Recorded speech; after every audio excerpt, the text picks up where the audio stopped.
आज हम आपको सुनाने जा रहे हैं माँ की अनमोल ममता की कहानी। रात के 2 बज रहे थे। फ़ोन की रिंग बजती है। 26 साल का आनंद नींद से जाग बड़ा खुश होकर फ़ोन को रिसीव करता है। खुश इसलिए होता है क्योंकि उसकी नई नई गर्लफ्रेंड बिना टाइम देखे कभी भी उसको फ़ोन कर देती है। फ़ोन की दूसरी तरफ से आवाज़ आती है, जन्मदिन मुबारक हो बेटा। आज मेरा बेटा पूरे 26 साल का हो गया है। मैं बहुत खुश हूँ। माँ की आवाज़ सुनते ही आनंद के चेहरे के एक्सप्रेशन बदल जाते हैं। वे गुस्से में बोलता है, माँ तुझे समझ नहीं आता क्या? इतनी सी बात के लिए मेरी नींद खराब कर दी। यह बात तो तू मुझे सुबह भी बोल सकती थी। इतना कहकर वह फ़ोन काट देता। थोड़ी देर बाद फिर से फ़ोन की रिंग बजती है। आनंद फिर से फ़ोन उठाता है और इस बार फ़ोन पर पापा होते हैं। आनंद इस बार आराम से बात करता है। थैंक यू पापा, आपने मुझे बर्थडे विश करने के लिए फ़ोन किया, वो भी इतनी रात को। पापा कहते हैं, नहीं बेटा, मैंने तुम्हें मुबारकबाद देने के लिए नहीं, बल्कि ये बताने के लिए फ़ोन किया है कि तुम्हारी माँ बिल्कुल पागल है। वो इतनी पागल है कि पिछले 1 महीने से मुझे हर दिन तेरा बर्थडे याद दिलाते आ रही है। वो इतनी पागल है कि तू हमसे सैकड़ों किलोमीटर दूर है, फिर भी उसने यहाँ पर खुद अपने हाथों से तेरे लिए केक बनाया है। ऊपर से ये जिद कर बैठी है कि जब तक तुझे विश नहीं कर देती तब तक न खुद खाना खाएगी न मुझे खाने देगी। आनंद सब ध्यान से सुन रहा था और उसे ये महसूस हो रहा था कि उसने अपनी माँ फॉर ग्रांटेड ले लिया था।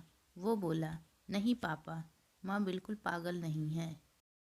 पापा कहते हैं, नहीं बेटा, तू अपनी माँ के पागलपन को नहीं जानता। मैं जानता हूँ।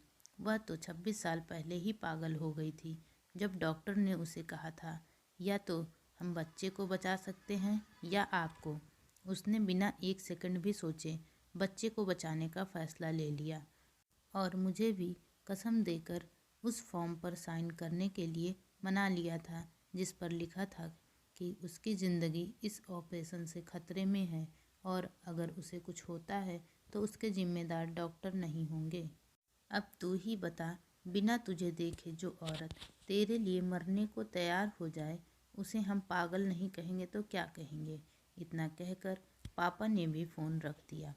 आनंद ने भी अब यह महसूस किया था कि वह जो कर रहा था वो भूल नहीं, गुनाह था। हाँ, एक बार किसी इंसान को दुख दो तो कोई बात नहीं, लेकिन भगवान को दुख देना गुनाह ही होता है और माँ भगवान से कम नहीं होती। पश्चाताप के आंसू उसकी आंखों से बह निकले। सवेरा होते ही आनंद अपने घर की ओर रवाना हो गया, अपने माँ बाप से माफ़ी मांगने के लिए।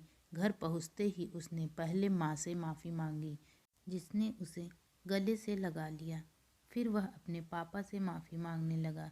पापा ने कहा, कोई बात नहीं बेटा, जा तू वापस चला जा।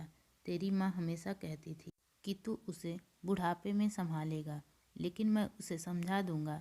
जैसे आज तक मैं उसे संभालते आया हूँ वैसे ही आगे भी मैं उसका ख्याल रखूँगा। उसे भी यह समझ लेना चाहिए, जो बेटा उसके एक फ़ोन करने से परेशान हो जाए वह उसे उम्र भर क्या संभालेगा। बाप की ऐसी कड़वी बातें सुनकर आनंद की आंखें बहने लगी। वो सर झुकाए अपने बाप के सामने चुपचाप खड़ा रहा। अपने बेटे को परेशान देख माँ आगे आती है और पापा को कहती है, जाने दीजिए, माफ़ कर दीजिए, हमारा ही बेटा है। माँ की ममता का मोल न कोई लगा पाया था न कोई लगा पाएगा। 9 महीने प्रसव की पीड़ा सहन करके हमें नई जिंदगी नई दुनिया में लाने वाली माँ ही हमारी हर गलती को माफ़ कर सकती है।